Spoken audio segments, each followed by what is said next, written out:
Bonjour à tous. Bonjour à tous. Merci d'être présent pour cet atelier qui va traiter de l'association entre la RSE et l'affiliation. Alors je vois qu'il y a 6 personnes qui regardent actuellement l'atelier, 7. Je crois qu'il y a 11 personnes qui ont répondu qui devraient être présentes. Donc on va attendre encore quelques minutes. On va profiter de ce petit temps juste pour vous briefer sur 2-3 choses. Le webinaire est enregistré en direct, donc une fois qu'il sera terminé, il vous sera envoyé. Vous pourrez le regarder à nouveau ou le partager. Il y a une possibilité, une possibilité de chat pour échanger entre vous, mais également avec nous.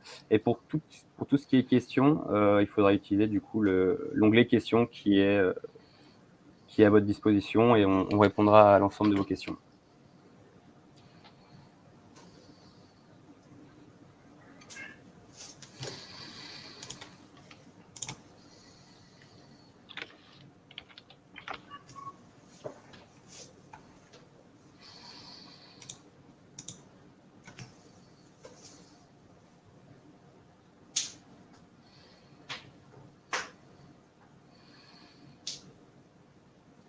Déjà au niveau du son et de la vidéo, est-ce que vous nous entendez bien?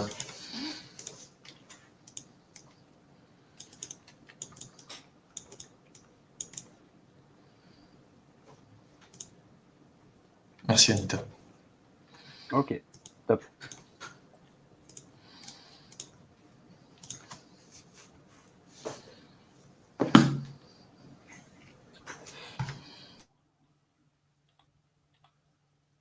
Alors, Anita, du coup, j'ai vu qu'il y avait 3 personnes de Digital Keys qui devaient participer aujourd'hui.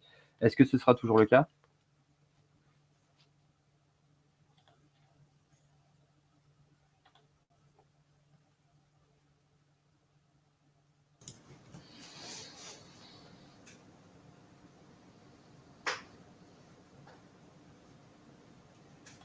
D'accord, ok.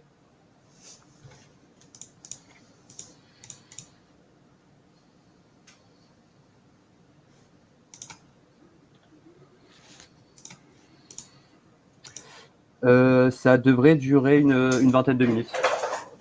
Vous serez libéré pour 17h30. Oui.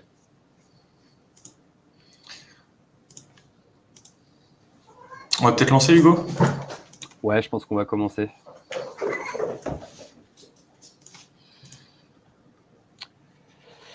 Donc, bienvenue à cet atelier. Donc, je suis Hugo Oiseux et avec Benjamin, on va tous les deux vous présenter un petit atelier sur l'association entre la RSE et l'affiliation. Ouais. Hop. Donc, on va tout de suite rentrer dans le vif du sujet. Qu'est-ce que la RSE? RSE, c'est la responsabilité sociétale ou sociale des entreprises. Et c'est donc la contribution des entreprises aux enjeux du développement durable. Donc, il y a une norme qui a été publiée en 2010, c'est la norme ISO 26000. Cette norme, elle établit un petit peu les lignes directrices relatives à la RSE en entreprise. Donc, cette norme, elle n'impose rien, il n'y a pas de certification, et en fait, c'est en quelque sorte le standard des bonnes pratiques de la RSE en entreprise. Cette norme, elle a déterminé 7 questions centrales, et nous, en affiliation, on va pouvoir vous aider sur 3 de ces 7 questions. En environnement, sur la loyauté des pratiques et sur les communautés et le développement local. On a des définitions de la RSE officielles. La RSE, c'est un concept légal qui est encadré par la loi. Mais ce qui va nous intéresser aujourd'hui, ce n'est pas l'aspect juridique, mais c'est vraiment l'aspect marketing. Et d'un point de vue marketing, la mise en place d'une stratégie RSE, ça signifie un marketing plus responsable. Et un marketing plus responsable, ça signifie qu'on répond aux attentes, aux nouvelles attentes des consommateurs.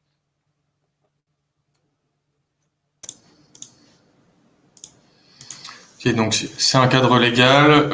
Officiellement, la RSE, c'est impératif pour certaines entreprises, donc c'est plutôt pour les très grosses entreprises.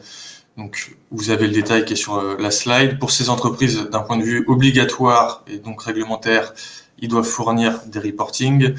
Mais le plus intéressant, et ce qu'il faut noter surtout, c'est que ça impacte en réalité et que ça concerne toutes les entreprises, notamment du fait des attentes des consommateurs et de la société.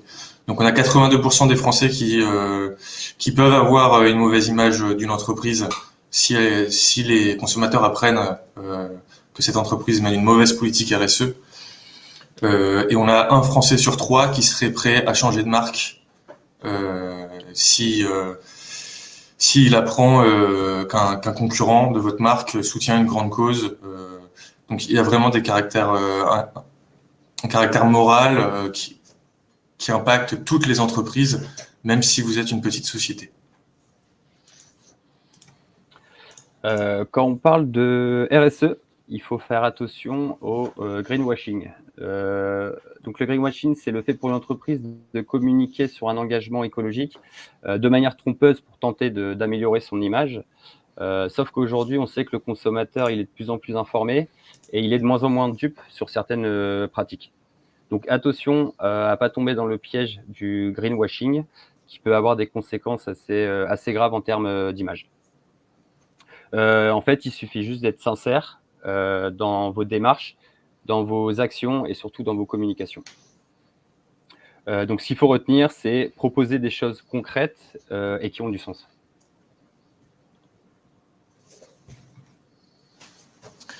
Donc, on tient d'abord à vous rassurer, parce que c'est assez facile de parler de RSE, mais on tient à vous rassurer sur le fait qu'on est légitime sur ce sujet, ou du moins on se considère légitime. On n'est pas encore à 50-50 sur le ratio homme-femme, mais on y est presque, on s'en rapproche. On a des personnes qui viennent presque du monde entier, on a plus de 7 pays qui sont représentés chez nous.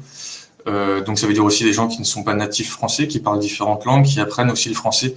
C'est aussi notre rôle de les aider et de les accompagner au quotidien. Et on a presque un employé sur 3 qui vient au bureau en vélo, dont Hugo ici présent. On va encore plus loin, hein. Donc comme beaucoup d'entreprises aujourd'hui, on n'a plus de gobelets en plastique, on n'a plus de capsules de café, on utilise uniquement des grains de café à moudre. Donc c'est pas grand chose, mais c'est un geste déjà qui va dans la bonne direction.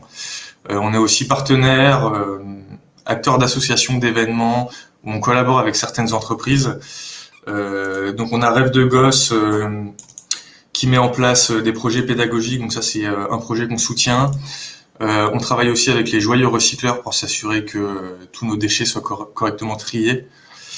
On achète certaines fournitures à des entreprises spécialisées et accréditées qui emploient des quotas de personnes handicapées et en difficulté en fait. On participe aussi à la Gay Pride et on est en train de mener un projet pour réduire, non pas juste faire un bilan,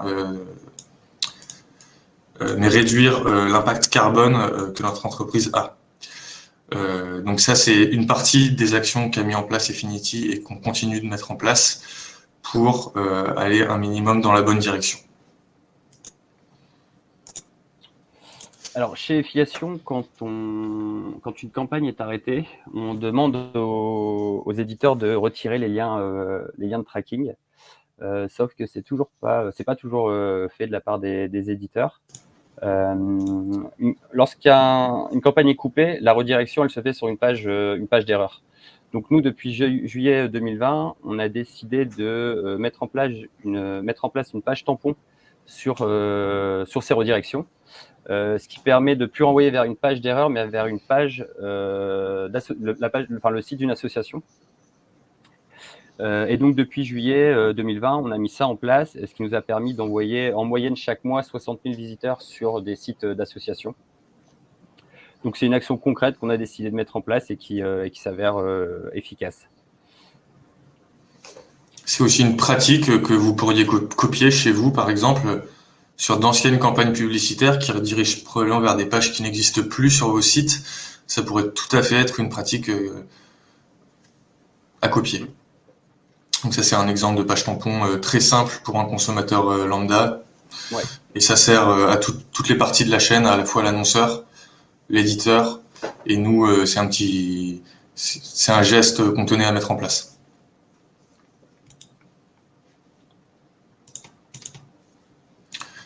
Donc RSE et affiliation, je pense que beaucoup de vous étaient curieux parce que c'est pas forcément très attendu comme sujet. En réalité, pas tant que ça, puisqu'il faut rappeler que l'affiliation permet de fournir des services gratuits aux consommateurs, qu'on ne manipule pas de données personnelles.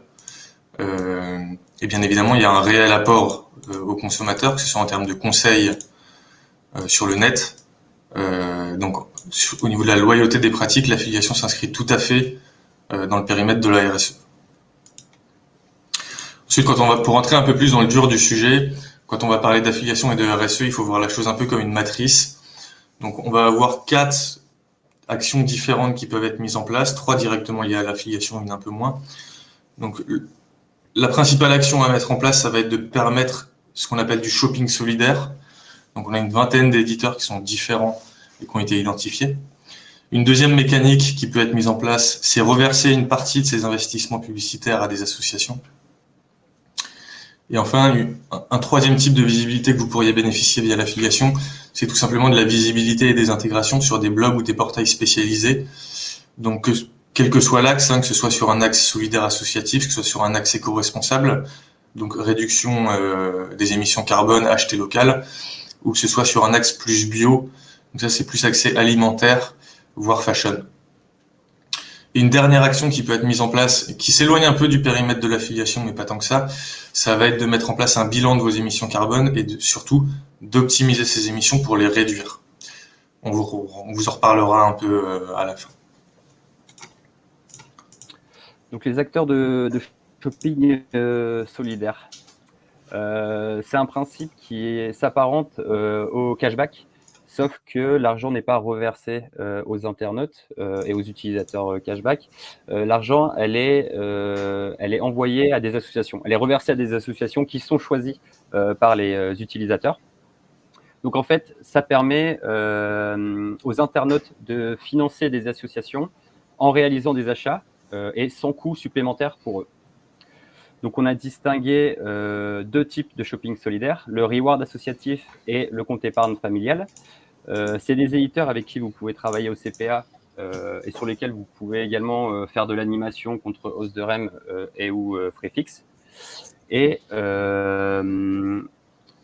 les éditeurs couvrent les différents axes de RSE, donc bio, solidaire et associatif et éco-responsable. Donc quelques exemples de partenaires. On a par exemple Lilo, qui est un moteur de recherche français et qui propose du shopping solidaire à ses utilisateurs. Donc quand un utilisateur réalise un achat sur un des sites partenaires de Lilo, il cumule des gouttes d'eau. Ces gouttes d'eau, elles sont ensuite envoyées à une association choisie par l'utilisateur pour la financer. Donc Lilo, c'est déjà 4 millions d'euros reversés à des associations. Donc c'est un acteur qui réalise des performances très intéressantes. Ensuite, on a Reforest, qui est un acteur de reforestation. Donc lorsqu'un utilisateur va réaliser des achats sur un site partenaire de Reforest, en fait, il va financer la plantation d'arbres. Et depuis la création, c'est à peu près 120 000 arbres plantés. Ensuite, on a Agripop.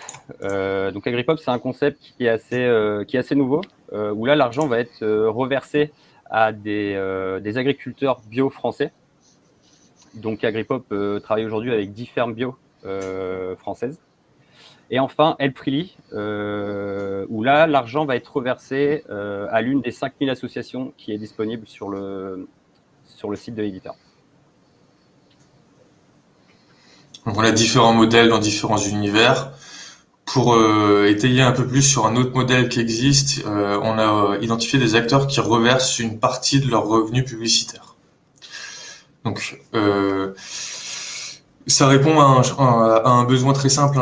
Les Français s'attendent à de la publicité utile.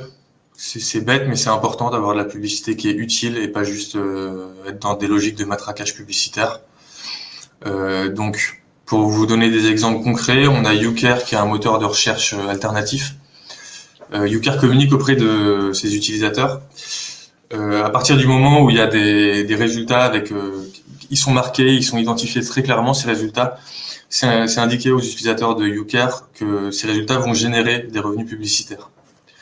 Donc les utilisateurs de YouCare sont incités en fait à privilégier ces liens et génèrent des revenus et ils peuvent choisir à quelles associations ils vont donner ces dons.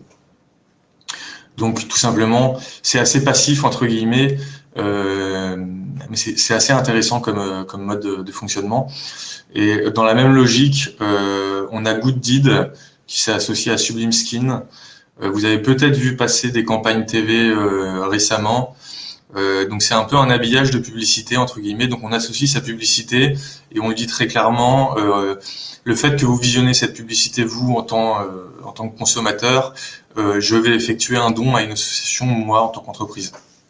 Donc une fois de plus c'est lié la publicité à l'agréable et donc rendre la publicité utile.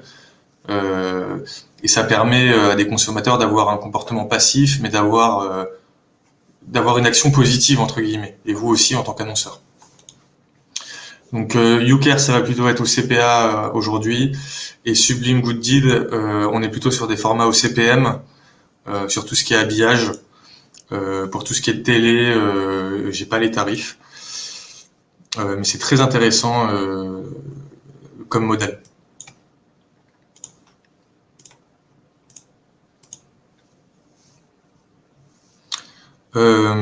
Pour vous donner deux exemples concrets, pour prendre des cas d'annonceurs spécifiques.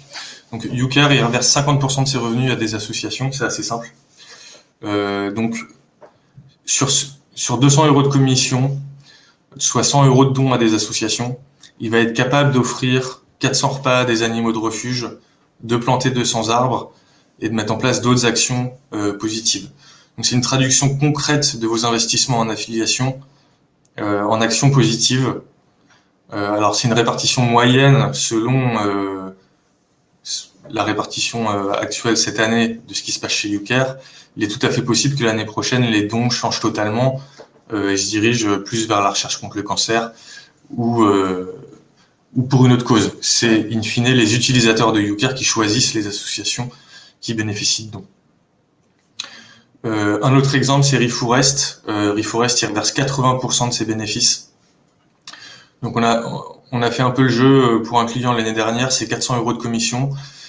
400 € de commission, c'est 300 € de dons, et 300 € de dons, c'est à peu près 1000 arbres et 100 jours de travail créé. Donc une fois de plus, on peut traduire les commissions que vous générez en affiliation et le chiffre d'affaires qui vous est généré en nombre d'actions positives et concrètes. On a un troisième axe en affiliation et en RSE, ça va plutôt être de la visibilité sur des portails et des sites thématiques. Si vous êtes une belle marque et que vous avez de beaux engagements, de belles actions, de beaux produits, il est fort probable que vous bénéficiez d'intégration au CPA au sein de ces sites. Sinon, on va plutôt être sur du frais fixe ou de l'achat en forfait. On retrouve une fois de plus notre petite matrice avec tous ces acteurs qui sont séparés dans différents univers, différents axes.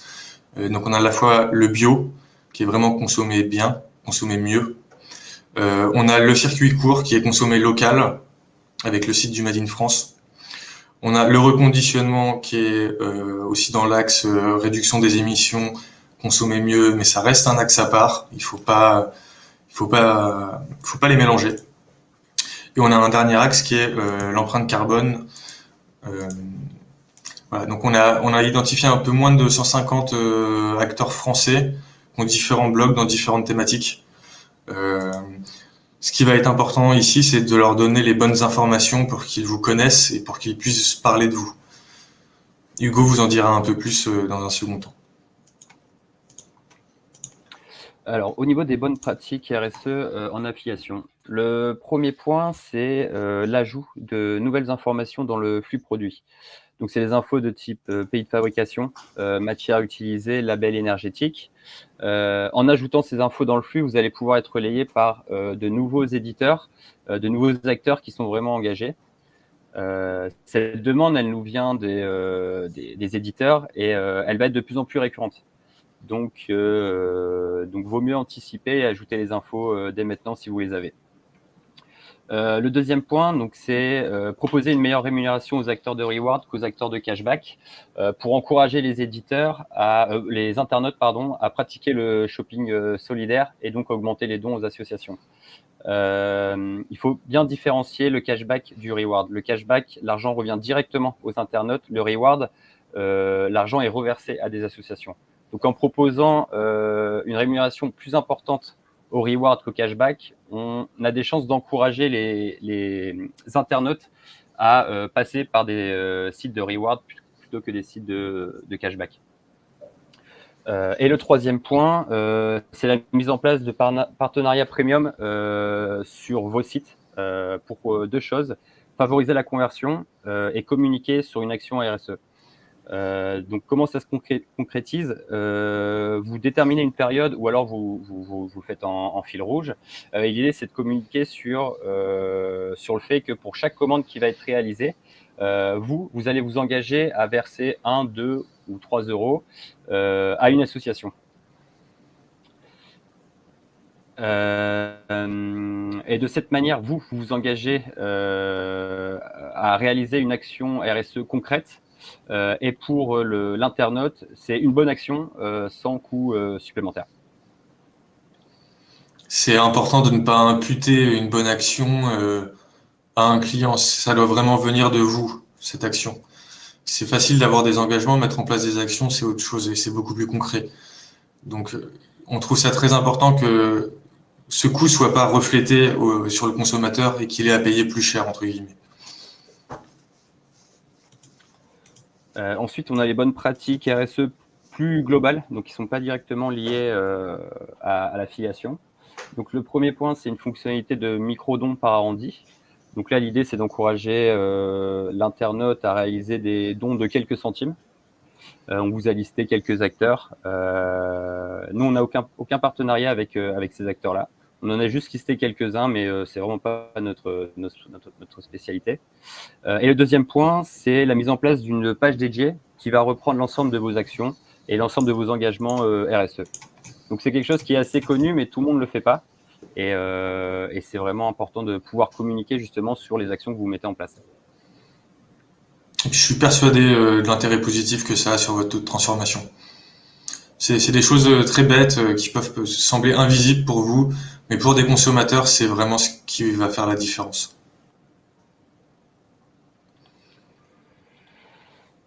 Alors, pour une publicité plus responsable, on a souvent, le marketing, c'est souvent perçu comme un frein à une consommation qui est responsable.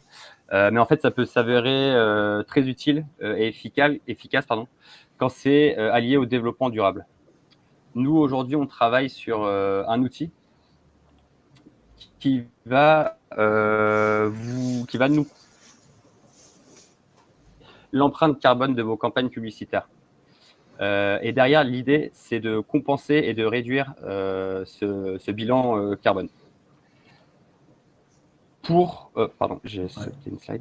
Alors, pour réduire l'empreinte carbone, on a déjà quelques recommandations.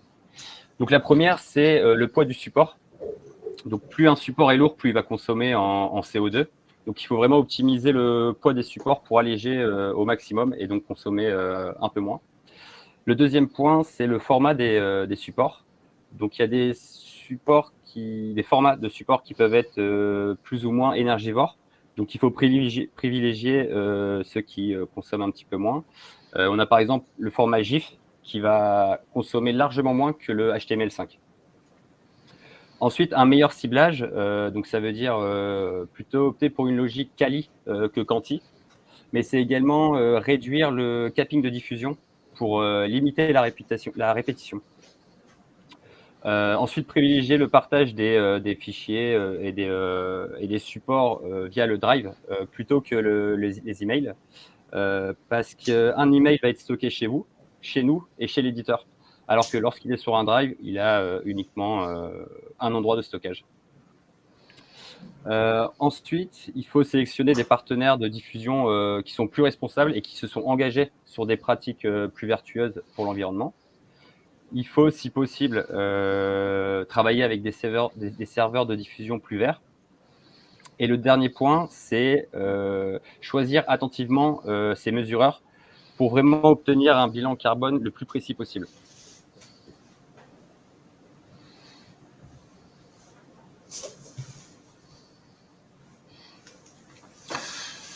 Donc l'affiliation, ça peut être une traduction concrète de vos engagements, rien qu'en autorisant les acteurs de reward sur vos programmes. On considère que c'est important de s'y mettre dès maintenant, parce qu'il n'est pas encore trop tard. C'est vraiment un mouvement de société. Toutes les statistiques, soit sur la génération, déjà chez les millennials et sur les nouvelles générations, donc la génération X notamment, on voit que c'est des vraies tendances très fortes. Donc il y a un vrai risque de perte de clientèle si on ne va pas dans cette direction. Et ça a un vrai impact fidélisant. L'affiliation, ça peut être des premières étapes pour commencer, mais au moins c'est des actions concrètes. C'est qu'un début, il faut apprendre. C'est en faisant des erreurs qu'on devient forgeron. C'est en faisant des erreurs qu'on apprend. Hein. Mais on considère que c'est important d'agir au plus tôt, dès maintenant, et à la fois d'aider toutes les parties prenantes.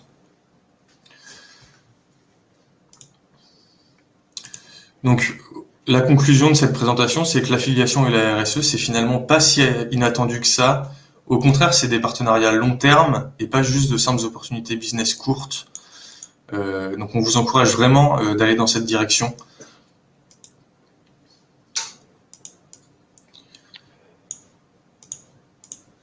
Et voilà.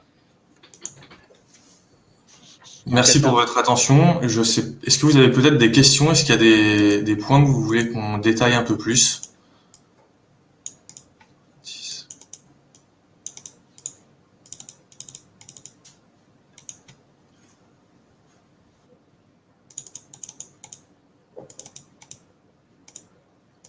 On a vraiment essayé de pas prendre un ton moralisateur, hein, parce que c'est pas du tout l'objectif de notre démarche.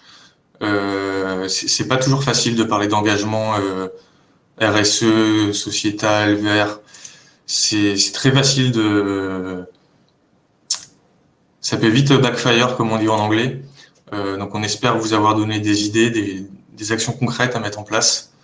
On sait que c'est pas facile, mais si chacun y met du sien, on y arrivera.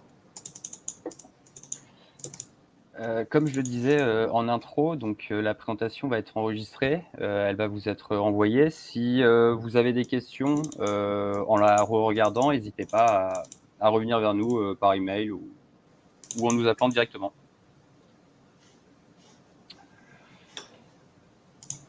Merci à tous et une bonne fin de journée.